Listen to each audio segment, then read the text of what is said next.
నీతిమంతులకు వాస్తవాలు తెలుస్తాయి, దేవుని ఎరిగిన వారికి సత్యాలు తెలుస్తాయి, దేవుని ఎరిగిన వారికి ఏది నిజమో ఏది నిజం కాదో తెలుస్తుంది, దేవుని ఎరిగిన వారికి శాశ్వత విలువలేంటో తెలుస్తాయి. దేవుని ఎరగని వారికి శాశ్వత విలువలు తెలియవు కనుక లోక సంబంధమైన విషయాల యందు పరుగులు పెడుతూ ఉంటారు. ధనమే శాశ్వతం అనుకుంటారు వాళ్ళు, ఈ లోక ఘనతలే గొప్ప అనుకుంటారు, ఈ లోక కీర్తే గొప్ప అనుకుంటారు వాళ్ళు. దాని కొరకు వారు ప్రాకులాడుతూ ఉండగా నీతిమంతులు ఆ ప్రాకులాటను చూస్తే వీళ్ళకి నవ్వు కలుగుతుంది.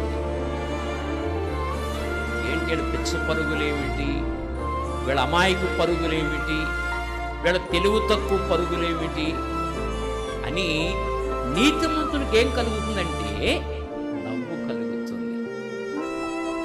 వీడు తన